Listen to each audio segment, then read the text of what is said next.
गुरुभ्यो नमः। हरिः ओम्।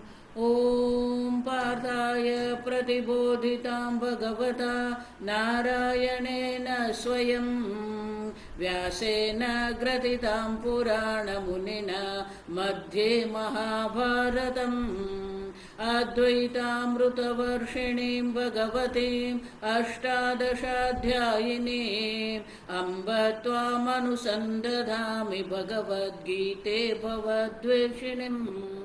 नमोऽस्तु ते व्यासविशालबुद्धे पुल्लारविन्दायतपात्रनेत्र येन त्वया भारततैलपूर्णः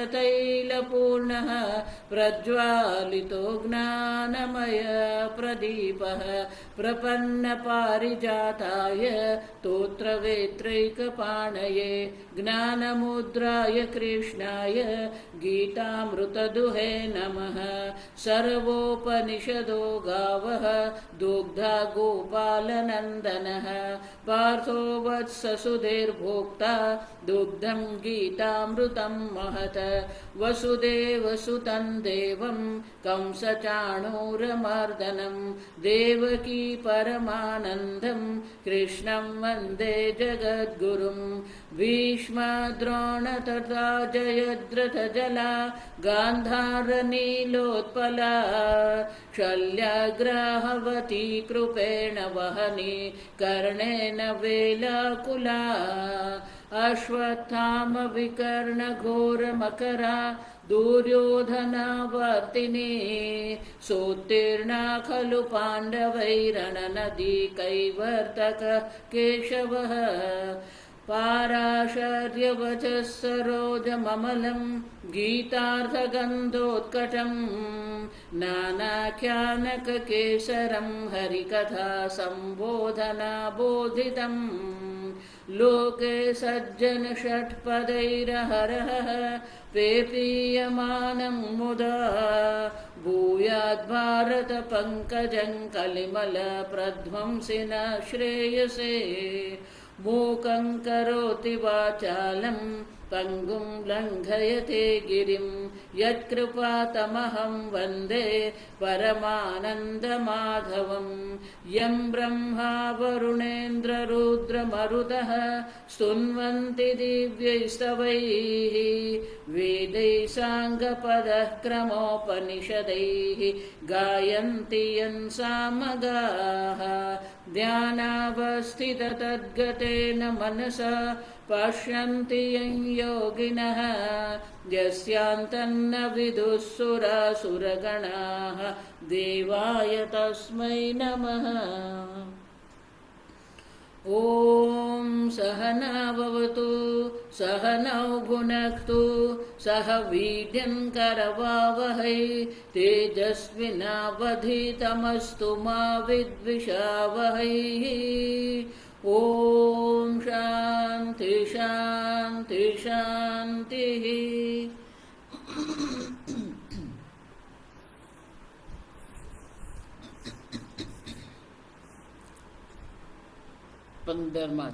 15वें अध्याय में 1 से 3 श्लोक भगवान ने संसार वृक्ष का वर्णन किया।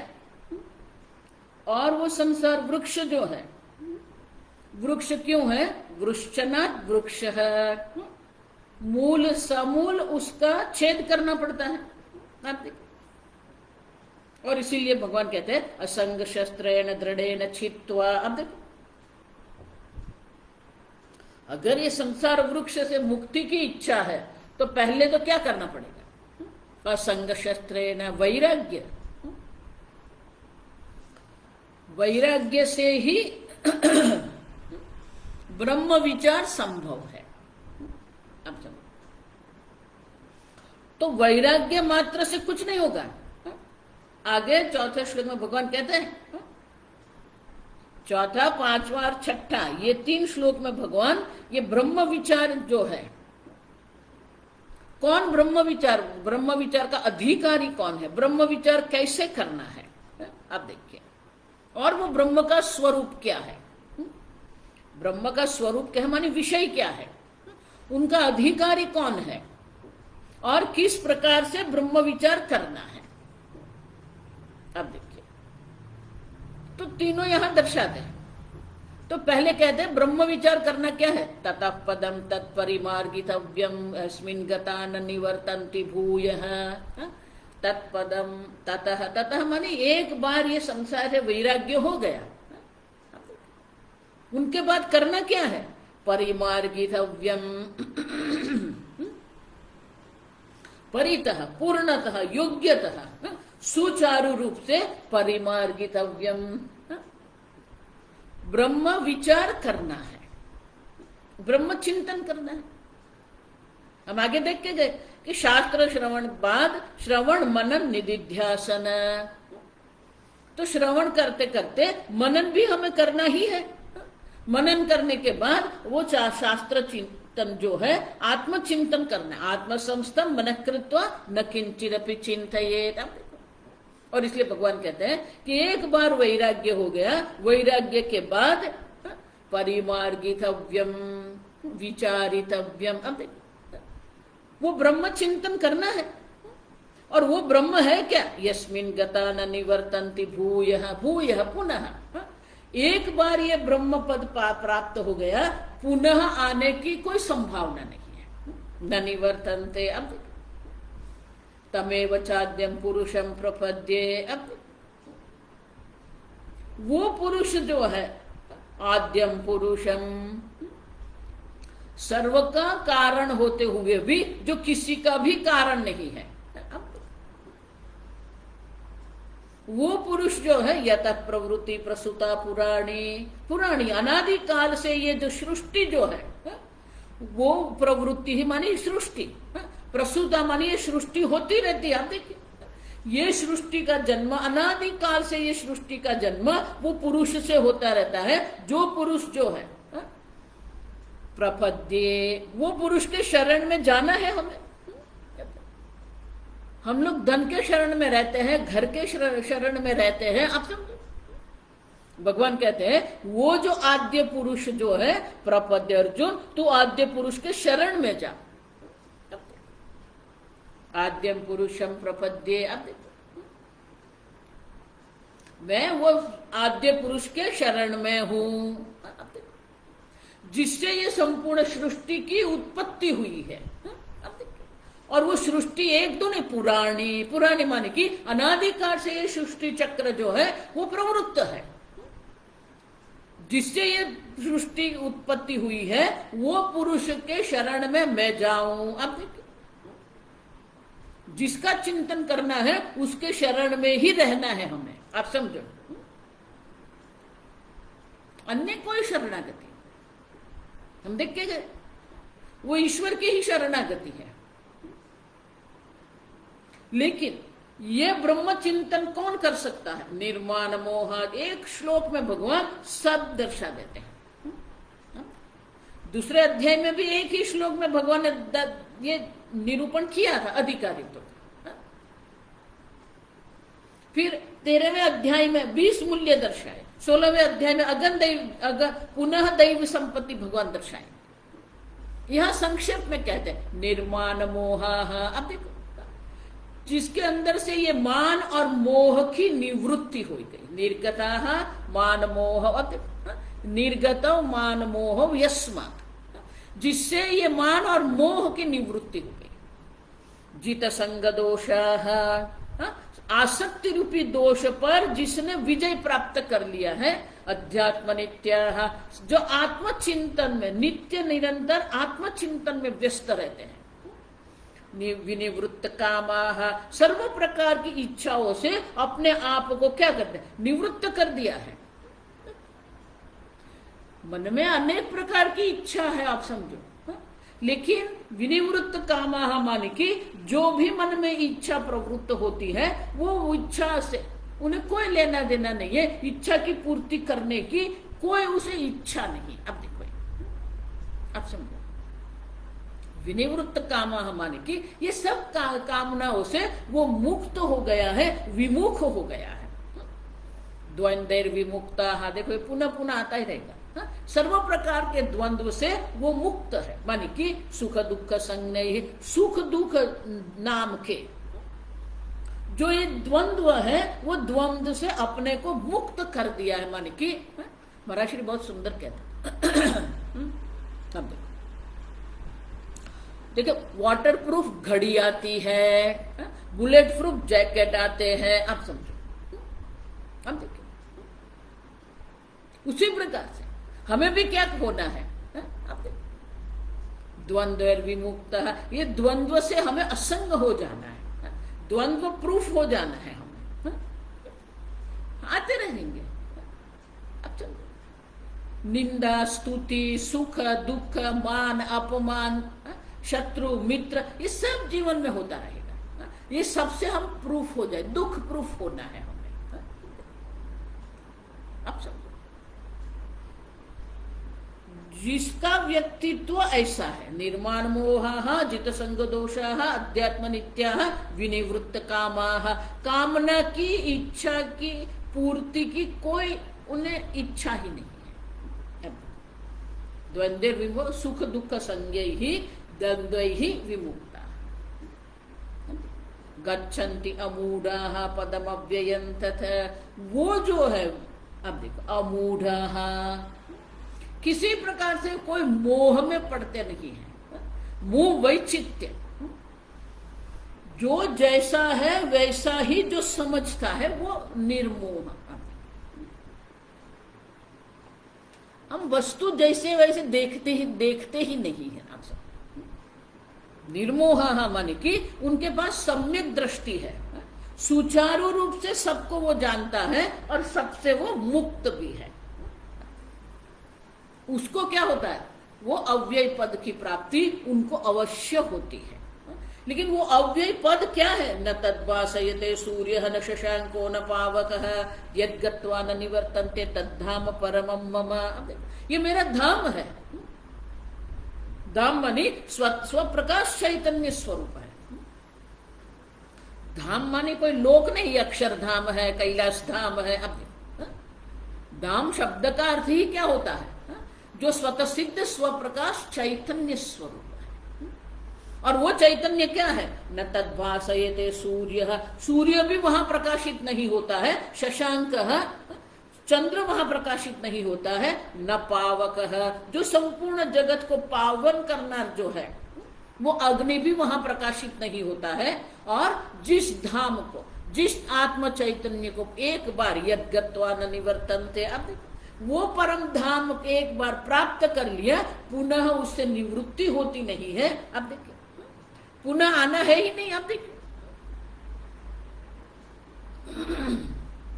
और अर्जुन इस प्रकार से उसे परम पद की प्राप्ति होती है, मोक्ष की प्राप्ति उनको होती है।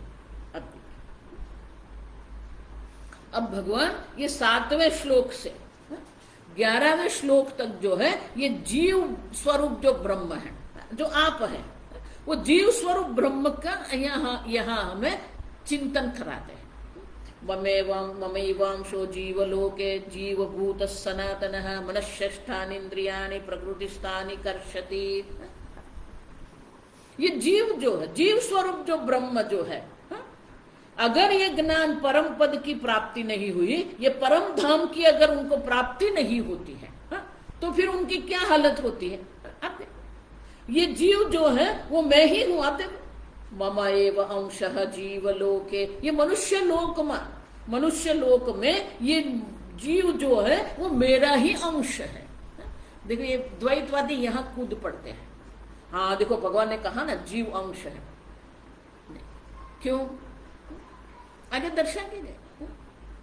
ब्रह्म जो है, आत्मा जो है, वो स्वतः सिद्ध स्वप्रकाश चैतन्य स्वरूप है। चैतन्य में क्या अंश है, आप देखिए अंश किसका होता है, कहीं अवयव होगा, आकार होगा तो अंश हो सकता है। आप तो शुद्ध चैतन्य स्वरूप आत्मा है, जहां ये सूर्य चंद्र विद्युत अग्नि कुछ प्रकाशित नहीं होता है। सब जिसके कारण आगे आएगा, जिसके कारण ये सब प्रकाशित हो रहे हैं, वो शुद्ध चैतन्य स्वरूप आप है, जो परमात्मा का ही अंश है, माने कि परमात्मा का ही स्वरूप है। यहां अंश माने स्वरूप है, आप समझो, क्योंकि चैतन्य में अंश नहीं हो सकता है। जो सर्वव्यापी है, जो सूक्ष्म है, उनमें जिस प्रकार से आकाश में क्या अंश है, ये मठाकाश जो है वो एक अंश है, ये घटाकाश दूसरा अंश है।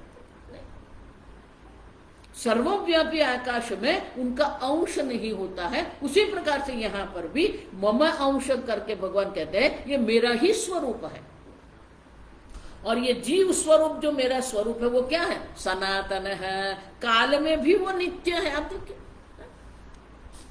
देश में वो सर्वव्यापी है, काल में भी वो क्या है, आप नित्य है, नित्य निरंतर परमात्मा स्वरूप जो है।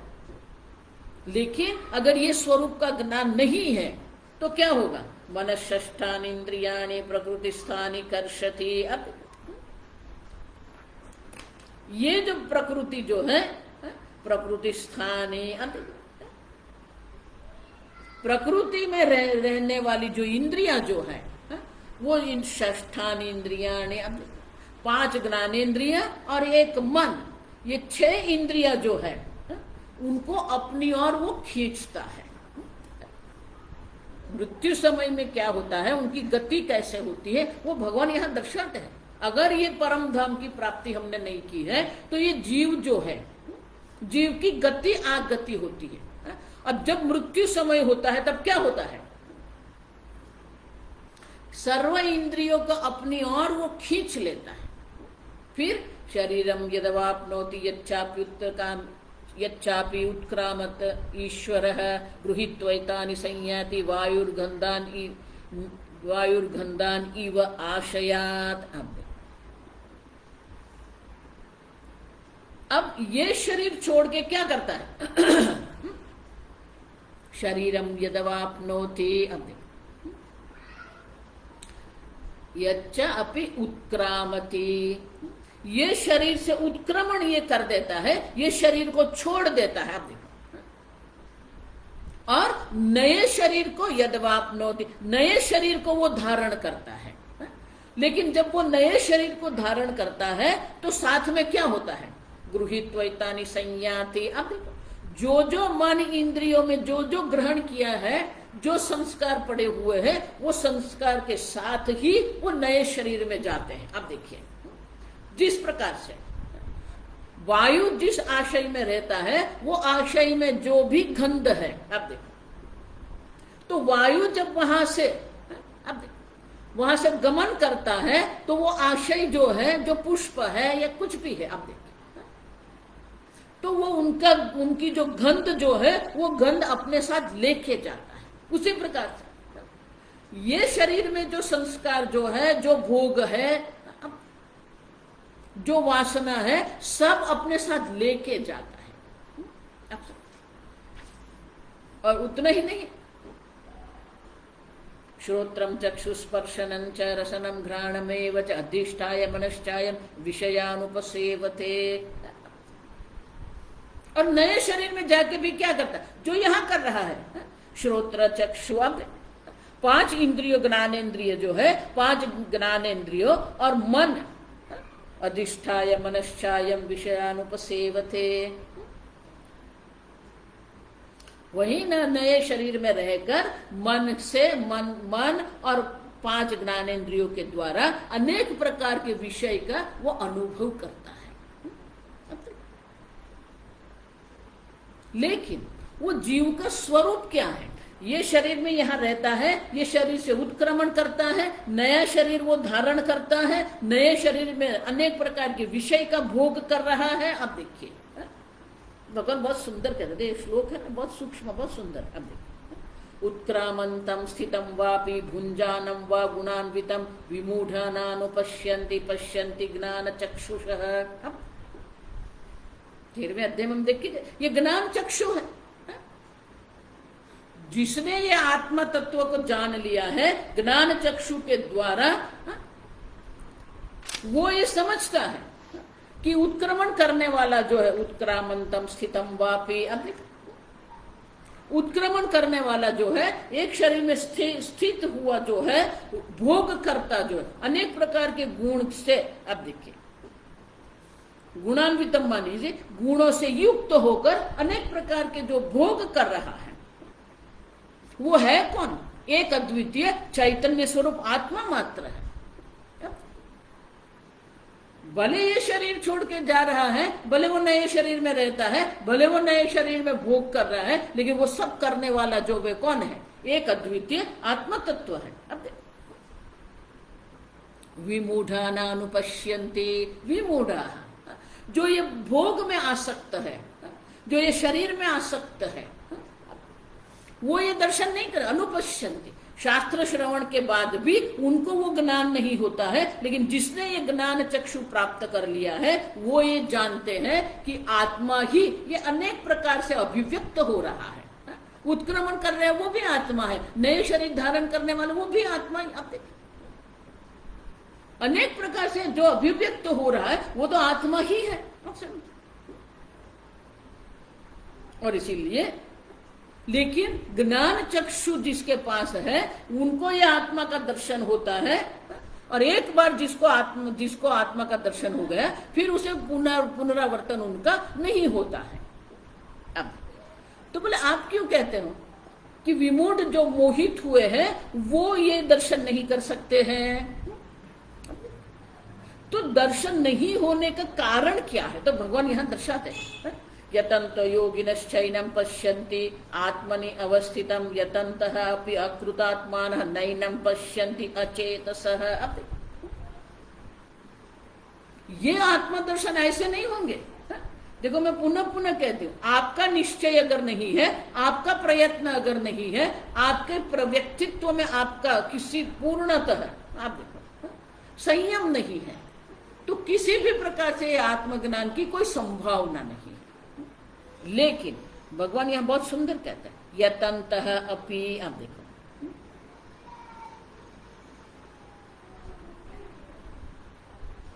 प्रयत्न करते हुए भी, अब यतन्तः योगिनश्चैनं पश्यन्ति आत्मनि अवस्थितम्। अब जो पूर्ण रूप से ये प्रयत्न कर रहे हैं वो जो योगी जन जो है, वो योगी जन को ये आत्मा के दर्शन अवश्य होते हैं। लेकिन यतन्तः अपि, प्रयत्न करते हुए भी अकृतात्मान है, जिसने अपने व्यक्तित्व पर संयम नहीं प्राप्त किया है, अकृतात्मान है। अब देखिए जिसका मन संस्कृत नहीं है। देखो मन की तीन अवस्था, एक प्रकृति है, एक विकृति है और संस्कृति है। प्राणी जगत जिसको हम कहते हैं वो प्रकृति है, वो अपने स्वभाव से समर्पित प्रकृति है। मनुष्य में प्रकृति विकृति दोनों है। अब प्रकृति तो है ही, मनुष्य का एक स्वभाव है, प्रकृति है, लेकिन साथ में विकृति भी है। काम क्रोध लोभ मोह मद मात्सर्य, ये षड विकार है। अब अनेक प्रकार के विकार से भरे पड़े हुए हैं। वो कौन है? अकृतात्मा, असंस्कृत है, किसी प्रकार का कोई संस्कार नहीं है जिसके मन में। न धर्म के संस्कार है, न भक्ति के संस्कार है, न जप के संस्कार है, न शास्त्र के संस्कार है। आप देखिए अकृतात्मा, जिसके व्यक्तित्व में कोई संस्कार ही नहीं है। सामान्यतः 99% लोग जो वो तो क्या करते हैं? प्रकृति में ही रहते हैं। आहार निद्रा भय मैथुना, ये प्रकृति। आप और वो प्रकृति में रहकर अनेक प्रकार के विकार को भी वो समर्पित है, विकृति। उसे भगवान यहां क्या कहते हैं? अकृतात्मान। कोई संस्कार नहीं है, भोग के संस्कार है। और इसलिए भगवान कहते हैं जिसके अंदर ये शास्त्र के संस्कार नहीं है, भक्ति के संस्कार नहीं है, न अनुपश्य, उनको ये आत्मा का दर्शन कभी भी नहीं होता, भले वो कितना भी प्रयत्न। यतन्तः अपि, अब देखिए भले वो कितना भी प्रयत्न कर रहा है, भले भी वो कितना शास्त्र अध्ययन कर रहा है, भले वो कितना जप कर रहा है, लेकिन अपने व्यक्तित्व पर अगर उनका नियंत्रण नहीं है, प्रभुत्व नहीं है, तो उनको ब्रह्म ज्ञान नहीं होता है। अब देखो, गोल घूम के आपके ऊपर ही वो आएगा। मैं हमेशा कहती हूँ, आपके गुरु कितने बड़े हैं, या आपके गुरु का कितना बड़ा आश्रम है, या आपके गुरु के कितने अनुयायी है, उससे कोई मतलब नहीं है, आपसे कोई उनका अर्थ नहीं है। आप कौन है? आप भक्ति कर रहे हैं कि नहीं? आप शास्त्र श्रवण कर रहे हैं कि नहीं? आप में ये संस्कार है कि नहीं? आप कौन है, ये महत्व का है। आपके गुरु कौन है? इसलिए भगवान यह कहते हैं, देखो, यतन्तः आपकी प्रयत्न तो कर रहे हैं। बहुत सारे लोग ऐसे हैं जो प्रयत्न करते रहते हैं, लेकिन अपने व्यक्तित्व पर जो है प्रभुत्व नहीं रहता। देखो, कल ही मैंने कहा कि छोटे कंकड़ से ही पर्वत से हमारा पतन होता है। एक छोटा सा दोष भी हमें ये संसार की ओर ले जा सकता है।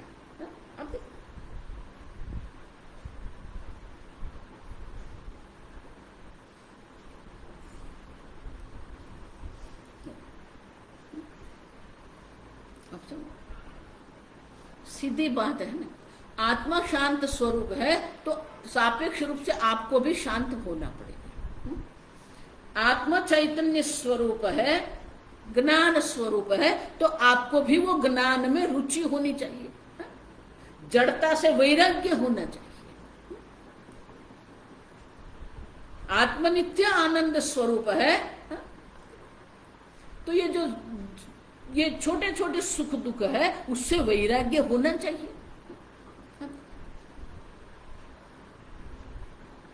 आप समझो, आत्मा जो सच्चिदानंद स्वस्वरूप है, चित स्वरूप है, आनंद स्वरूप है, तो वही सापेक्ष रूप से आपके मन में होना चाहिए। और इसलिए भगवान कहते हैं, भले बाह्य रूप से आप बहुत कुछ प्रयत्न कर रहे हैं, लेकिन अगर व्यक्तित्व अकृतात्म व्यक्तित्व में संस्कार नहीं है, तो ये ब्रह्म ज्ञान नहीं होता है, आत्मदर्शन उनको नहीं होता है। आप देखिए, और इसीलिए भगवान कहते हैं कि निर्माण मोह जो वो है, वो अधिकारी है। अगर वो अधिकारित्व तो हमने प्राप्त नहीं किया है, तो फिर ये सब गड़बड़ होती रहेगी, ये संसार रहता है, कुछ नहीं बदलेगा। मैंने आगे कहा ना, ये भगवान की नाटक कंपनी है, चलती रहेगी ये। और नाटक कंपनी में 2-4 लोग को मोक्ष भी मिल गया ना, वो नाटक कंपनी अपने आप चलती रहेगी। आपका निश्चय होना चाहिए, आपका प्रयत्न होना चाहिए, आपका अपने व्यक्तित्व पर प्रभुत्व होना चाहिए। उसी को कहते हैं समाधि षटक संपत्ति। ये संपत्ति है, आप देखिए, शमः दमः तितिक्षा श्रद्धा समाधान। अब कि ये हमें ही बनाना है। उपरति, आप देखिए, अगर हमें ही कर्म में रुचि है, हमें ही अनित्य भोग में रुचि है, तो ये नित्य आत्मा की प्राप्ति की संभावना ही नहीं है। हमारे ये जो 6 व्यक्तित्व है, उपरति मानी कर्म, दमः मानी हमारी इंद्रिया, शमः मानी हमारा मन, श्रद्धा मानी हमारी बुद्धि, तितिक्षा मानी हमारा ये शरीर, समाधानम मानी हमारा चित्त।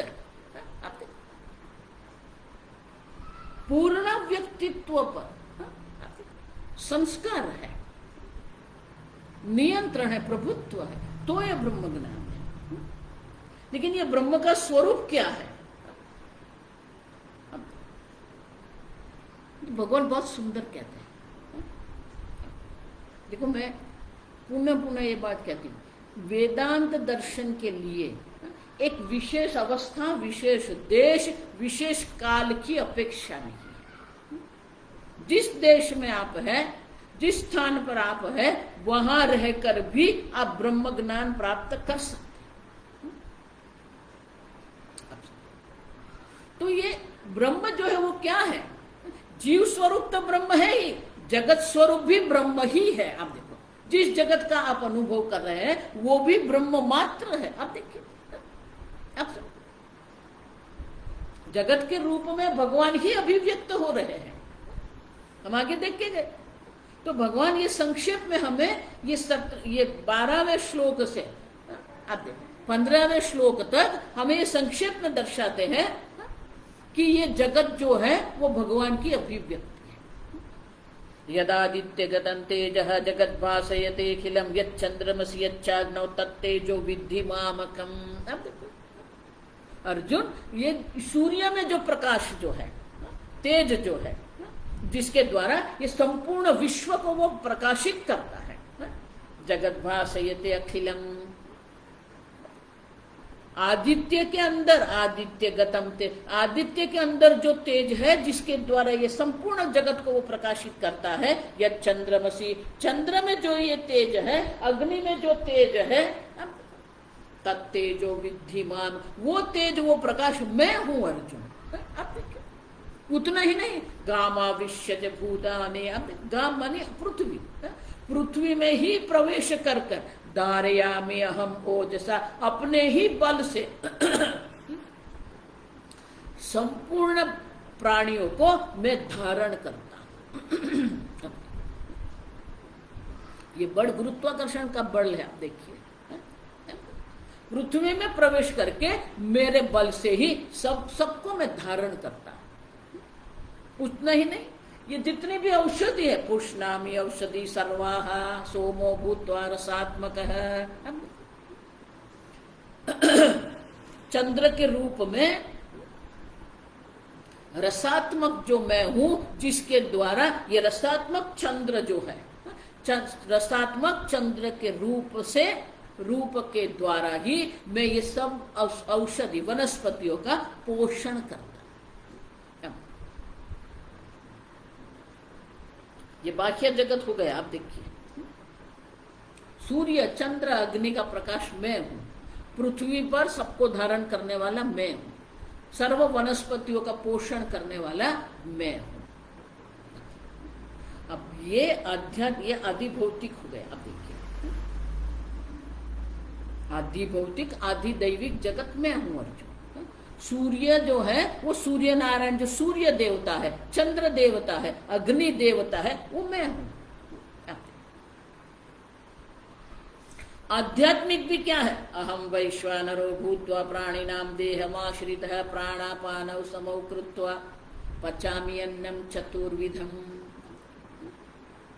बाहर भी वही ब्रह्म स्वरूप है, यहां भी क्या है? भगवान एक समान वायु का यहां दृष्टांत लेते हैं, हमें सब देखना है। उपलक्षण कहते हैं, अहम वैश्वानरो भूत्वा प्राणिनाम देहमाश्रितः, वैश्वानर के रूप में सर्व प्राणियों के उदर में मैं रहता हूं। और वहां रहकर मैं क्या करता हूं?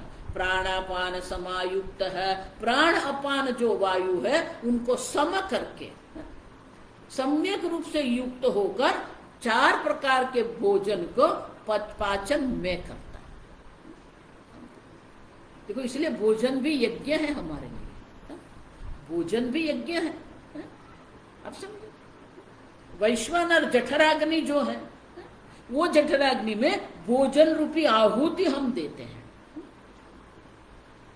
और ये पाचन करने वाला कौन है? ईश्वर है।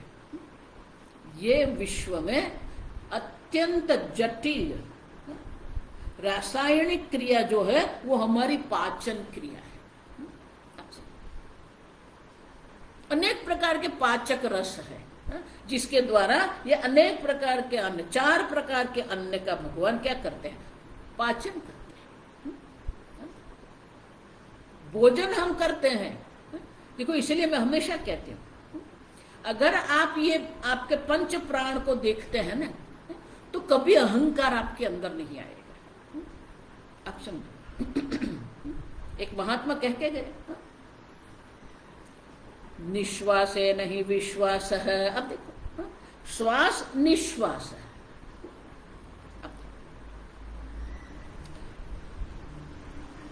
ये जो प्राण की प्रक्रिया चल रही है, श्वास निश्वास, वो आप नहीं कर रहे हैं। आप देखिए, आप नहीं कर रहे, वो हो रही है। आप सो जाते हैं, प्राण की प्रक्रिया चलती रहती। आप भोजन करके सो गए, पाचन प्रक्रिया होती रहती है।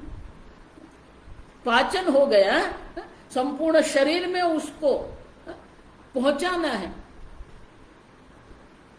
अब देखिए, ये हृदय जो है, रुधिराभिसरण कहते हैं, व्यान वायु है। हृदय और मस्तिष्क में व्यान वायु है, ये प्राण है। ये उदरा जठराग्नि जो है वो समान वायु, और ये शरीर में से अशुद्धि की निवृत्ति होती है, वो अपान वायु। भगवान कहते हैं वो मैं हूं। समान वायु भी मैं हूं, प्राण वायु भी मैं हूं, अपान वायु भी मैं हूं, व्यान वायु भी मैं हूं। आप है क्या? आप क्या करते हैं? अब समझो, ये प्राण, पंच प्राण जो है ना, पंच प्राण प्रवृत्त है, इसीलिए आपका शरीर स्वस्थ है। किसी भी प्रकार की अस्वस्थता शरीर में है तो उनका कारण है हमारे प्राण में कहीं पर विसंवादिता हो गई, विषमता आ गई। प्राण में विषमता होती है ना, तो ये सब, और मुख्य ये समान वायु है। देखो, आयुर्वेद में भी कहते हैं किसी प्रकार के भी रोग का आरंभ ये जठराग्नि से ही होता है। किडनी का प्रॉब्लम है, मूत्रपिंड का प्रॉब्लम है, वो अपान वायु है। आप देखिए, श्वास के जो हमारी समस्या रहती है, कफ होता है, वो प्राण वायु है। हार्ट अटैक आता है, बीपी बढ़ जाता है, ये व्यान वायु है। स्मृति नहीं रहती है, ये व्यान वायु है। आप देखो, अच्छा, और पांचवा उदान वायु जो है ना, वो यहां बैठा है, कंठ में बैठा है। कभी कभी थोड़ा वो प्रवृत्त हो जाता है, स्नीजिंग होता है, वमन होता है, तब हमें ऐसा लगता है कि जैसे जीव निकल जाएगा। ये उदान वायु जो है वो टिक टिक करता रहता है, काउंट डाउन कहते हैं। आपका आयुष्य जो है ना, ये वर्ष से नहीं है। अच्छा, दिन रात वर्ष मास वो तो पृथ्वी की दृष्टि से है। आप देखिए, आप जिसको पृथ्वी को एक वर्ष कहते हैं, वो पृथ्वी का परिभ्रमण काल है। गुरु ग्रह का परिभ्रमण काल 12 वर्ष है। शनि महाराज का परिभ्रमण काल 27 वर्ष है। सापेक्ष है। और इसीलिए हमारा आयुष्य प्राण से है। प्राण अपान एक, प्राण अपान एक, प्राण अपान एक, निश्चित है हमारे प्राण। फिर प्राणायाम के द्वारा आप कुंभक करके थोड़े और वर्ष बढ़ा सकते हैं, उससे कोई संबंध नहीं।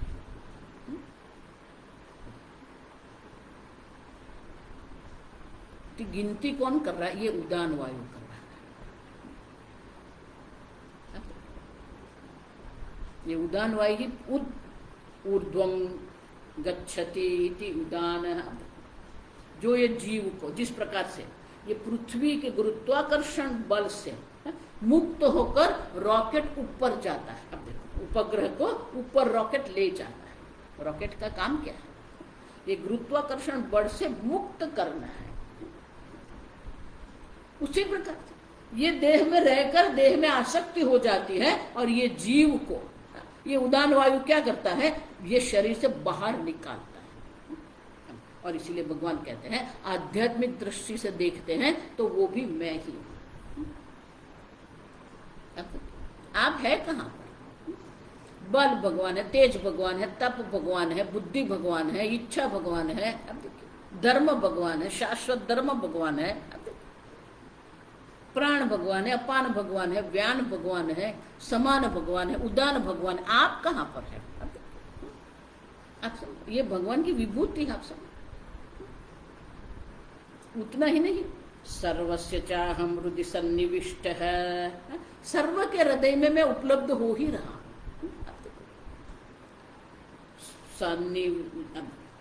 सन्निविष्ट है, अब सर्व के हृदय में प्रवेश करके मैं वहां रहता हूं।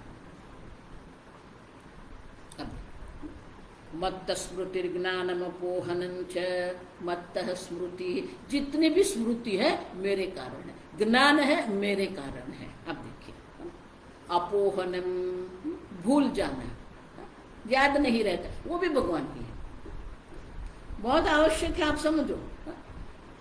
अगर मैं आपको कहूं 2 दिन पहले आपने क्या भोजन किया था, याद नहीं है, अपोहनम। जितना स्मृति आवश्यक है उतना भगवान हमें देते हैं। जो याद रखने की आवश्यकता नहीं है वो सबको भगवान भुला देते, अपोहनम भगवान है। देखो ये अपोहनम बहुत आवश्यक है, आप समझो ठीक से ये अपोहन के कारण ही, अपोहनम के कारण ही पूर्व जन्म के कुछ याद नहीं है। आप सब अगर याद रहता तो गड़बड़ हो जाती, क्यों?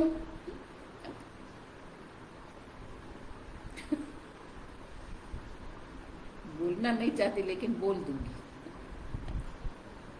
आपके घर में कुत्ता है, अगर आपको याद रहता तो याद आ जाता ये कुत्ता वो मेरे दादाजी थे। गड़बड़ हो जाएगी। आप अपोहनम भगवान, स्मृति भी भगवान है, ज्ञान भी भगवान है। सर्व के हृदय में भगवान प्रवेश करके रहते हैं। वेदैश्च सर्वैरहमेव वेद्य, ये वेद जो है वो भी मैं ही हूँ। वेद कृत वेद विदेव चाहम, वेद भी मैं हूँ, वेद को जानने वाला वेदविद भी मैं हूँ, वेद में जानने योग्य जो है वो भी मैं ही हूँ। अच्छा, सर्व वेद भी मैं हूँ, वेद को जानने वाला भी मैं हूँ, वेद के द्वारा जानने योग्य भी मैं ही। अच्छा,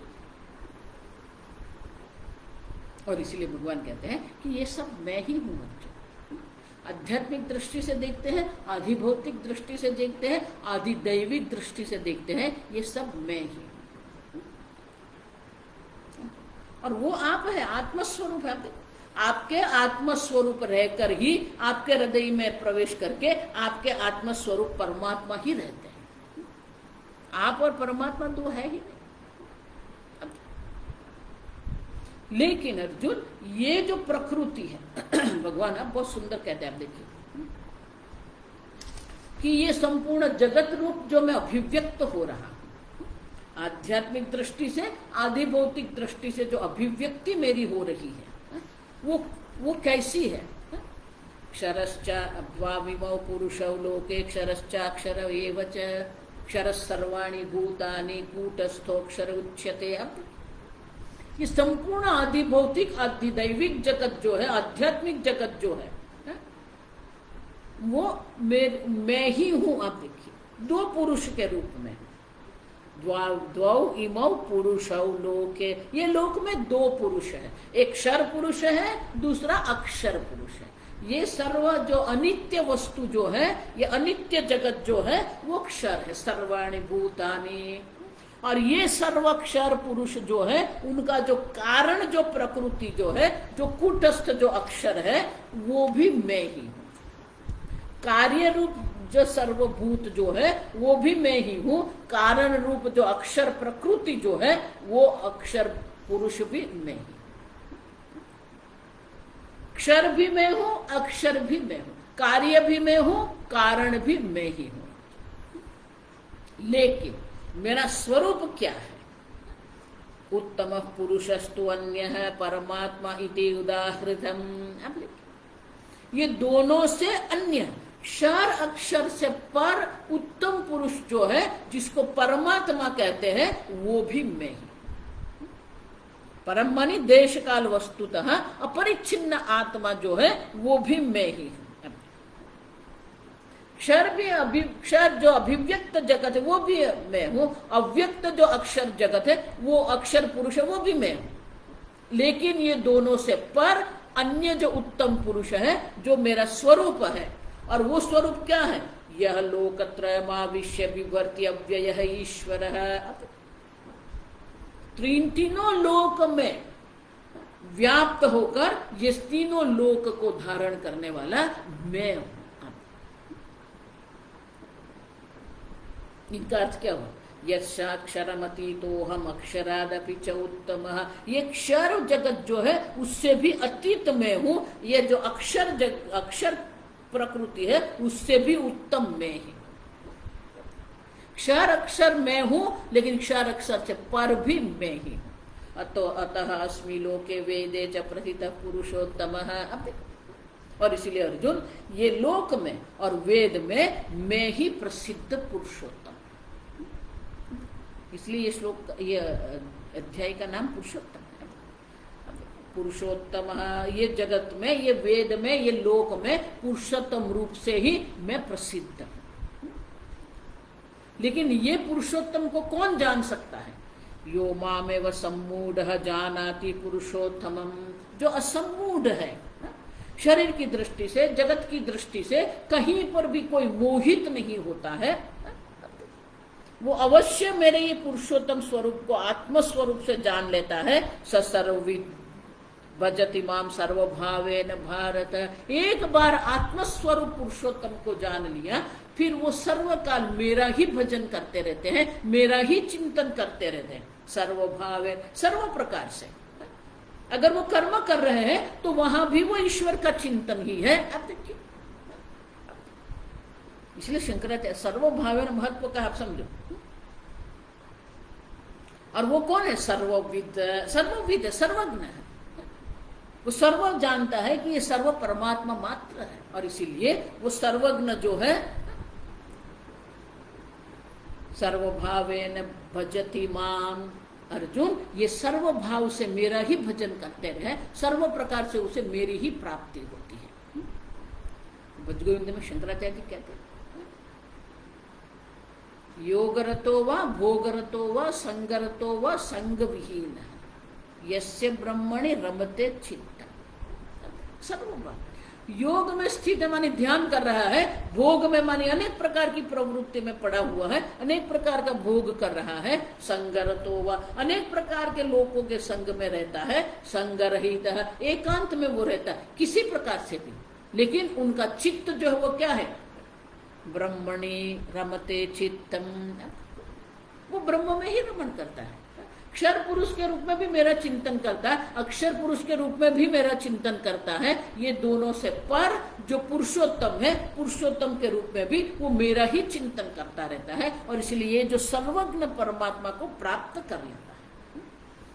अब भगवान अंत में कहते हैं, इति गुह्यतमं शास्त्रम। अर्जुन, ये 15वां अध्याय जो है वो स्वयं में एक पूर्ण शास्त्र है। अब देखिए, संसार क्या है वो भगवान दर्शाते हैं। संसार से वैराग्य कैसे करना है, वैराग्य के बाद ब्रह्म चिंतन कैसे करना है, और वो ब्रह्म जो है, जीव स्वरूप भी वही ब्रह्म है, जगत स्वरूप भी वही ब्रह्म है, आत्म स्वरूप भी वही ब्रह्म है, क्षर पुरुष भी वही ब्रह्म है, अक्षर भी वही ब्रह्म है। अब देखिए, और क्षर अक्षर से पर जो उत्तम पुरुष जो है वो भी परमात्मा है। इस प्रकार से ये 15वां अध्याय अपने आप में एक पूर्ण शास्त्र है। और इसलिए भगवान कहते हैं, इति गुह्यतमं शास्त्रम इदम उक्तम मया नघ। हे अनघ, पाप रहित है, हे अर्जुन, पाप रहित अर्जुन, मेरे द्वारा ही ये पूर्ण शास्त्र का उपदेश मैंने तुझे कहा है। एतद् बुद्ध्वा बुद्धिमान स्यात्। बुद्धि होने से कोई बुद्धिमान नहीं बनता है। भगवान कहते हैं, ये अक्षर पुरुष जो पुरुषोत्तम जो है, ये पुरुषोत्तम का ज्ञान जिसको प्राप्त होता है वो बुद्धिमान है। और कृतकृत्य, उनके सर्व कर्म हो गए हैं, कोई कर्म की उनके आवश्यकता नहीं है। इति श्रीमद् भगवद गीतासु उपनिषत्सु ब्रह्म विद्यायाम योग शास्त्र श्री कृष्णार्जुन संवादे पुरुषोत्तम योगो नाम पंचदशोऽध्याय। ये 15वां अध्याय। अब 16वां अध्याय। 16वां अध्याय क्या है? दैवी दैवासुर संपद विभाग योग। आगे भगवान ने दर्शाया, कि दैवी संपत्ति भी है, आसुरी संपत्ति भी है। आगे भगवान ने दर्शाया आसुरीमाश्रिता, आसुरीम प्रकृतिमाश्रिता, दैवीं प्रकृतिमाश्रिता, भगवान ने दर्शाया। तो संक्षेप में वहां भगवान ने दैवी प्रकृति कहा था, आसुरी प्रकृति जो संक्षेप में कहा था उसी का विस्तार भगवान ये 16वें अध्याय में करते हैं। अब तो दैवी संपत्ति क्या है, पहले 3 श्लोक में भगवान ये दैवी संपत्ति की बात करते हैं। अब देखिए, सब देख के गए, कोई नया नहीं। अभयम सत्व संशुद्धि ही, ज्ञान योग व्यवस्थिति ही, सत्व शुद्धि ही, अंतःकरण की शुद्धि जो है, ज्ञान योग, जिसको शास्त्र श्रवण में, आप देखो श्रवण मनन निधिध्यासन में जिसकी निष्ठा है, दानम दमश्च यज्ञश्च स्वाध्याय तप आर्जवम अहिंसा सत्यम अक्रोध है, अक्रोध है। भले बाह्य दृष्टि से क्रोध की अपेक्षा है, क्रोध मन में उत्पन्न भी होता है, लेकिन उसको प्रकट न करना उसे अक्रोध कहते हैं। त्याग शांति ही अपैशुनम, अपैशुनम माने कि कोई कठोर वाणी नहीं होनी चाहिए। अब देखो, अब सुनो, अपैशुनम माने किसी की निंदा करना, दोष प्रकट करना। अब हमारी वाणी में कठोरता आती, बहुत सारे लोग ऐसे होते हैं, क्रोध भी करते हैं और वाणी में इतनी कठोरता होती है, और सतत तो वो दोष दर्शन करते हैं, ये उसमें ये है, वो ये करता है। छोड़ो ये सब। अपैशुनम दया भूतेषु अलोलुप्तम, सर्वभूतों के प्रति हमारे मन में दया भाव होना चाहिए। अलोलुप्तम, किसी भोग के लिए कोई लोभ नहीं होना चाहिए। मार्दवम, रुजुता, मार्दव माने रुजुता, कोमलता, हमारे व्यक्तित्व में वो कोमलता होनी चाहिए। श्रीहि, अधर्म के प्रति हमारे मन में श्रीहि, अयोग्य कर्म करना, अयोग्य भोग के प्रति एक शर्म की भावना होनी चाहिए, लज्जा जिसको। अचाफलम, कोई चंचलता नहीं। तेज क्षमा धृति ही शौचम अद्रोह नातिमानिता, अद्रोह, किसी के साथ कोई द्रोह मत करो। द्रोह माने कि कपट करते, बोलते क्या है करते क्या है। अब देखिए, मैं स्वामी जी को कहती कि स्वामी जी लोग क्या बोलते क्या है करते क्या है। अद्रोह, नातिमानिता, अनेक प्रकार से सम्मान की अपेक्षा मत करो। भवन्ति संपदम दैवीम अभिजातस्य भारत, अर्जुन ये जो है ये सब दैवी संपत्ति है। अभिजातस्य भारत, प्रत्येक व्यक्ति में दैवी संपत्ति है ही, आप समझो ठीक से ही है। प्रत्येक व्यक्ति के मन में ये दैवी संपत्ति है, क्योंकि सात्विक पंचमहाभूत से ही ये मन की उत्पत्ति हुई है, और इसलिए मन स्वभाव से सात्विक है, मन स्वभाव से दैवी है।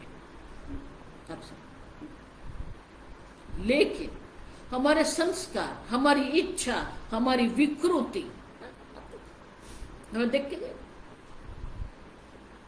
सत्वात् संजायते ज्ञानम, रजसः प्रवृत्ति ही लोभः। जब रजोगुण की प्रधानता हो जाती है तो वहां प्रवृत्ति होती है, लोभ होता है, अधर्म होता है।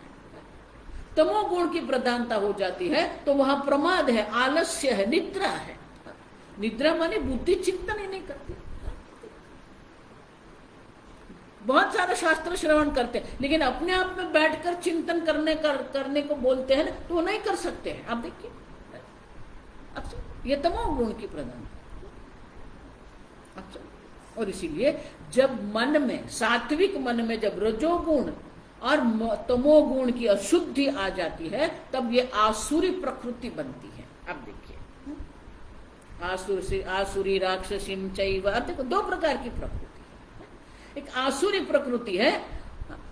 आसुरी प्रकृति मानी क्या है? असुषु प्राणेषु भोगेषु रमन्ते इति आसुर, जो इंद्रियों के प्राण के भोग में पड़े हुए हैं वो आसुरी। भोग की प्रधानता जो है ना वो आसुरी संपत्ति, आजकल वही है। आप देखिए, मैं कितना भोग करूं, यही हम दर्शाते हैं। आप देखिए, ये पाश्चात्य संस्कृति वो आसुरी संपत्ति है, आप समझो, आसुरी प्रकृति है। आप देखिए, भोग प्रधान है। राक्षसी चैव, राक्षसी मानी क्या है? बिना कारण हिंसा करना, ये राक्षसी प्रवृत्ति। वो भी चल रहा है कि हम देख ही रहे, बिना कारण किसी देश पर वो हमला करते हैं, किसी देश पर सैन्य का, अब क्या हो रहा है ये जगत, युद्ध करते हैं, कितने निर्दोष लोग को मारते हैं आप, ये राक्षसी प्रकृति, आप समझे? ये मांसाहार करना, ये राक्षसी प्रकृति है, आप समझे? अब जानते ही नहीं है। हम गुजरात में ये शाकाहारी है ना, हम बहुत शांति से रहते हैं। जिस प्रकार से प्राणियों पर अत्याचार वो लोग करते हैं, वो प्राणियों का भोग करने के लिए वो प्राणियों पर अनेक प्रकार से अत्याचार वो करते हैं अपने भोग के लिए, ये राक्षसी प्रकृति है। और इसीलिए भगवान ये चौथे अध्याय में कहते हैं, संक्षेप में पहले आसुरी प्रकृति दर्शाते हैं, दंभ दर्प अतिमानश्च, ये दैवी संपत्ति से बिल्कुल विरुद्ध है। दंभ जो नहीं है वो भी बताते रहते हैं, दर्प है, अब देखो, दर्प माने अभिमान, अतिमान है, क्रोध है, पारुष्यमेव च, पारुष्य कठोरता, अज्ञानम चाभिजातस्य पार्थ संपदम आसुरी, ये आसुरी प्रकृति। आसुरी प्रकृति के साथ जन्म जिसका जन्म हुआ है, वो व्यक्ति का व्यक्तित्व ऐसा होता है। लेकिन अर्जुन, एक बात स्पष्ट है, दैवी संपद विमोक्षाय, ये दैवी संपत्ति के कारण ही हमें मोक्ष की प्राप्ति होती है। और इसलिए दैवी संपत्ति मोक्ष के लिए है। निबंधा या आसुरी मता, या आसुरी राक्षसी प्रकृति जो है वो बंधन का कारण है। और अर्जुन, मां शुचः संपदम दैवीम अभिजातोसि पांडव, हे अर्जुन, तुझे कोई ये युद्ध तू कर रहा है और इसलिए ऐसा मत सोचना कि तू आसुरी प्रकृति वाला है। अर्जुन, मां शुच, शोक मत करना, तू ये दैवी प्रकृति के साथ ही तेरा जन्म हुआ है, तू दैवी प्रकृति वाला है। भले तू युद्ध करने वाला है, लेकिन युद्ध करने से तेरे में आसुरी राक्षसी प्रकृति नहीं है, स्वभाव से तू दैवी संपत्ति वाला है। अब भगवान, अब ये 6ठे श्लोक से 21वें श्लोक तक ये आसुरी संपत्ति की बात करते हैं। आसुरी संपत्ति मानी क्या है? दौभूत सर्गौ लोकेस्मिन् दैवम आसुरः, दैवः आसुरः एव च दैवः विस्तरशः प्रोक्तः आसुरं पार्थ मे शृणु। अर्जुन, ये लोक में ये दो प्रकार की ही सृष्टि है, एक दैव सृष्टि है, दूसरी जो है आसुरी है। लोकेस्मिन् माने ये मनुष्य लोक में, मनुष्य लोक में मनुष्य की ये दो प्रकार की सृष्टि प्रकृति है, एक आसुरी प्रकृति, दूसरी दैवी प्रकृति। दैवी प्रकृति 1 से 3 श्लोक में मैंने विस्तार पूर्वक तुझे दर्शाया है। अब ये आसुरी प्रकृति में तुझे दर्शाता। आसुरी प्रकृति माने क्या है? प्रवृत्ति, देखो 5-10 मिनट और दे दो तो 16वां अध्याय हो जाएगा। प्रवृत्तिम च निवृत्तिम च जना न विदुः। किसको प्रवृत्ति कहते हैं, किसको निवृत्ति कहते हैं, किसको धर्म कहते हैं, किसको अधर्म कहते हैं, उनके जीवन में कुछ है ही नहीं। न शौचम न पिचाचार है, कोई पवित्रता उनके जीवन में नहीं है, कोई सदाचार उनके जीवन में नहीं, न सत्यम तेषु विद्यते, अब सत्य भी उनके जीवन में नहीं, बात बात में झूठ बोल देते हैं। अब देखिए, अभी बोला अभी फोक, अब देखिए असत्यम उनकी प्रतिष्ठा ही असत्य में है। जगदाहु अनीश्वर, ये जगत में ईश्वर नाम की कोई वस्तु है ही नहीं। ये जगत तो किसके लिए बना है? परस्पर संभूतम कि मन्यत काम हेतुकम, ये जगत हमारे भोग के लिए है, कामना के लिए है, संभोग के लिए है, परस्पर संभोग के लिए जगत बना हुआ है। बाकी ये जगत का अन्य कोई प्रयोजन नहीं है। और उसी दृष्टि को, ये दृष्टि में निष्ठ होकर अनेक प्रकार की अल्प बुद्धि नष्टात्मान, अब देखो उनकी बुद्धि भी नष्ट हो गई है, उनकी बुद्धि भी अल्प है और अनेक प्रकार के उग्र कर्म वो करते रहते हैं। और वो अब उग्र कर्म के कारण ये जगत का नाश करने के लिए वो प्रवृत्त हो गए हैं। अब देखो वही हो रहा है आजकल। अब देखिए प्रदूषण जो हो रहा है, युद्ध जो हो रहा है, आप देखिए क्या कर रहे हैं हम, ये जगत का नाश ही कर रहे हैं। देखो ये सब आप अगर ये देखेंगे ना तो जगत में जो हो रहा है वो सब यही है। आप देखिए आसुरी प्रकृति है ये, काममाश्रित दुष्पर, अनेक प्रकार की इच्छाओं का आश्रित होकर, दंभ मान में आश्रित होकर, अब देखो मोह में पड़े हुए जो है, असद्ग्राहान प्रवर्तन्ते अशुचि व्रता, आप देखो क्यों उनके कर्म में कोई पवित्रता नहीं है, कोई शोभनीय कर्म नहीं है। आप देखिए अनेक प्रकार के विकृत कर्म वो करते रहते हैं, लेकिन उसी से उनको गर्व भी होता है, ये इतने को मार दिया। आप देखो लेकिन उनको ये जगत की चिंता भी बहुत रहती है। अब जगत की चिंता भी करते हैं और जगत का भोग भी करते रहते हैं, और इसलिए उनके मन में किसी प्रकार से, अब देखो एतावदिति निश्चिता, अब देखो बस यही जगत है, इसको भोग करना है और करते रहना है। आशा पाश सतै बद्धा काम क्रोध परायणा इहंत काम भोगार्थम न अन्यन अर्थ संचयान। अब अनेक प्रकार के आशाओं से, अनेक प्रकार के भोग से, काम क्रोध से वो बंधे हुए हैं। आप देखिए, और आप देखिए अन्याय न अर्थ संचयन, अन्याय से, आप देखो आजकल यही कर रहे हैं लोग, अन्याय से अनेक प्रकार का धन का संचय करते रहते हैं। किसी की भूमि हड़प लेते हैं, अब देखिए किसी का धन ले लेते हैं, बैंक में लोन लेते फिर भरते, ये क्या, ये सब आसुरी संपत्ति। अब देखो, और उनका ये जो अर्थ संचय जो भोग है उसमें भी उसे कोई संतोष नहीं है। इतना आज मैंने प्राप्त कर लिया, इतना और हमें प्राप्त करना है, इदमस्ति इदमपि में भविष्यति, इतना मैंने प्राप्त कर लिया है, इतना मैंने भोग कर लिया है, इतना मैं करूंगा। अब अस्तौ मया हतश्यत, और जो कोई मेरे विरुद्ध करेगा उसको मैं मार देता हूँ। और अगर और कोई ऐसा निकला तो उनको भी मैं मार दूंगा। क्यों? मैं ही ईश्वर हूं, मैं ही भोगी हूं, अब मैं ही सिद्ध हूं, मैं ही बलवान हूं। अब देखो जब तक धर्म की मार नहीं पड़ती है ना तब तक ये सब चलता है। न्याय की, कानून कायदे की मार नहीं पड़ती है ना तब तक यही चलता रहता है। आड्यो हम अभिजनवान अस्मि कोन्यस्ति सदृशो मया। अब देखो अज्ञान अविवेक से इतने मोहित होकर वो लोग बैठे हैं तो वो यही मानते हैं आड्यो हम, धनाढ्य हूं मैं। अब देखिए अभिजानवान अस्मि, ऐसे मेरा कुल, मेरा श्रेष्ठ कुल है, मेरे सदृश और है ही कौन। अब वो क्या करेंगे?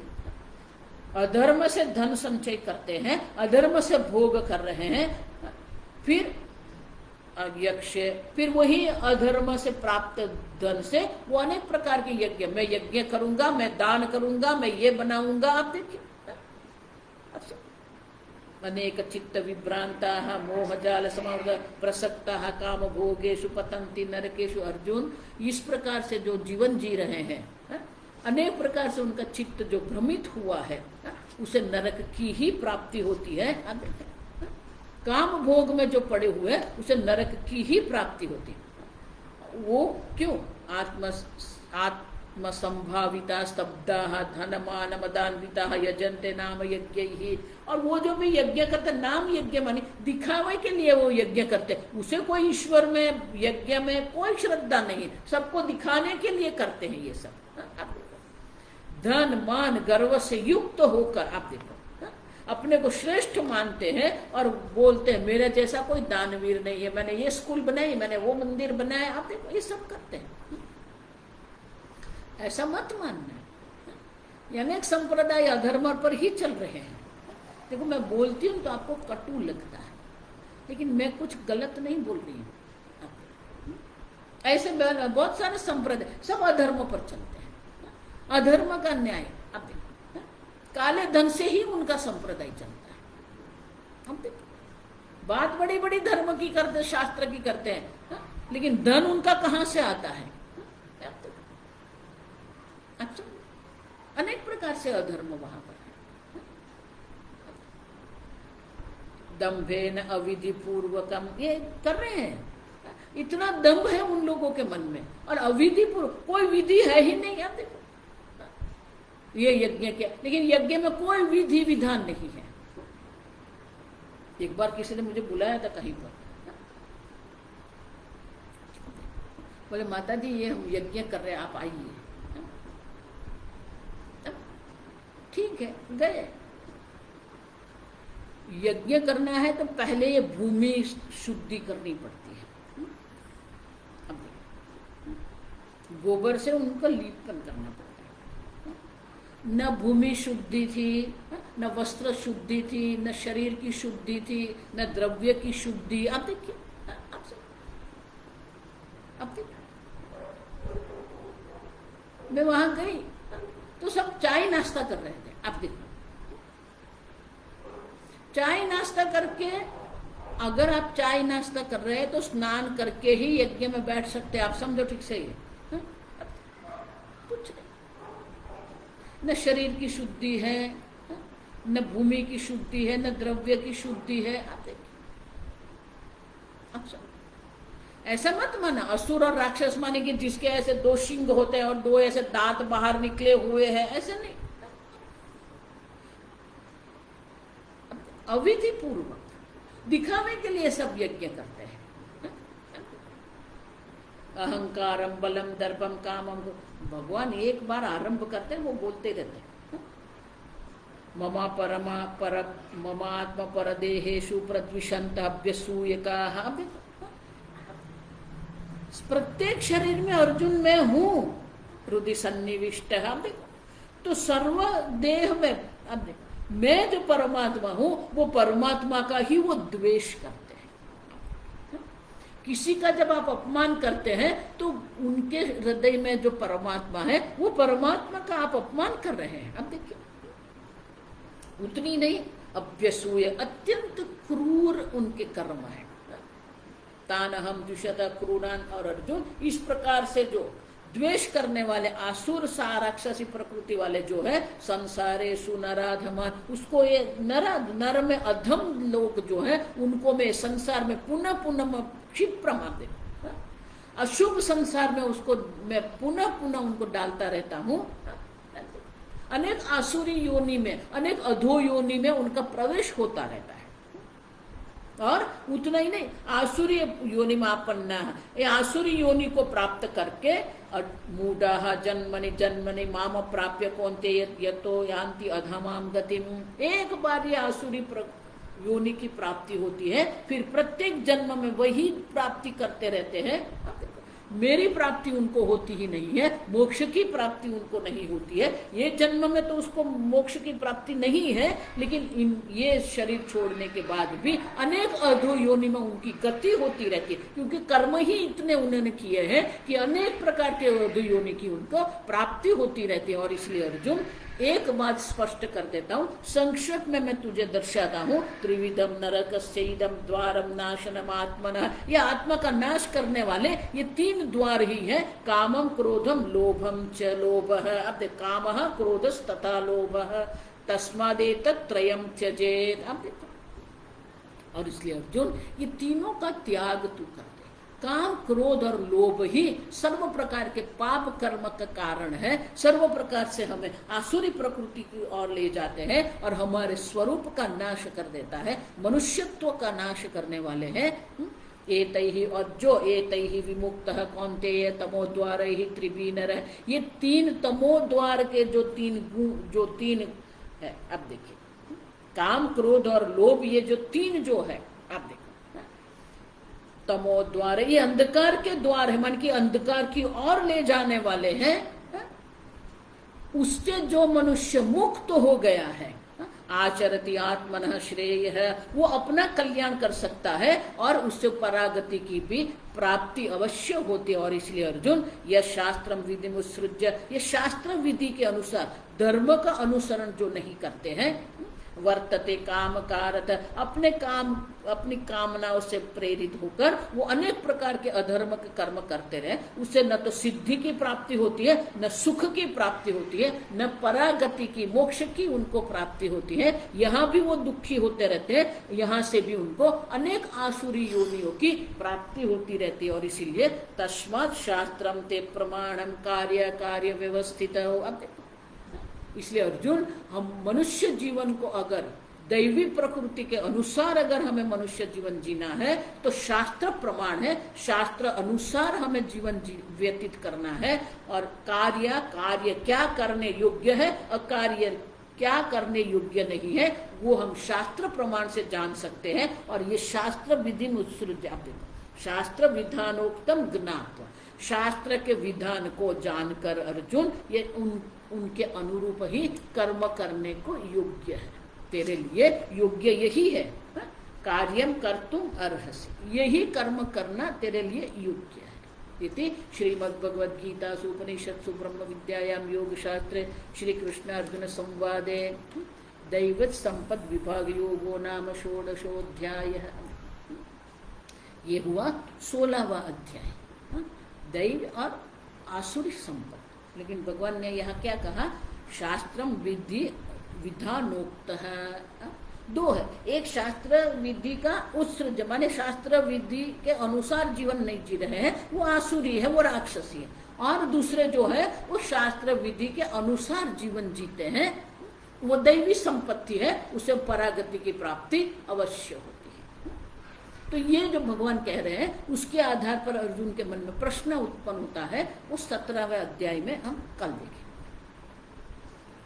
ओम स्वस्ति प्रजाभ्यः परिपालयन्तां न्यायेन मार्गेण महिं महिषाः गोब्राह्मणेभ्यः शुभमस्तु नित्यं लोकाः समस्ताः सुखिनो भवन्तु काले वर्षतु पर्जन्यः पृथिवी सस्यशालिनी देशोऽयं क्षोभरहितः ब्राह्मणाः सन्तु निर्भयाः ॐ सर्वेषां स्वस्तिर्भवतु सर्वेषां शान्तिर्भवतु सर्वेषां पूर्णं भवतु सर्वेषां मङ्गलं भवतु सर्वे भवन्तु सुखिनः सर्वे सन्तु निरामयाः सर्वे भद्राणि पश्यन्तु मा कश्चित् दुःखभाग् भवेत् असतो मा सद्गमय तमसो मा ज्योतिर्गमय मृत्योर्मा अमृतङ्गमय ॐ पूर्णमदः पूर्णमिदं पूर्णात् पूर्णमुदच्यते पूर्णस्य पूर्णमादाय पूर्णमेवावशिष्यते ओम शांति शांति शांति। हरिः ओम श्री गुरुभ्यो नमः। हरिः ओम।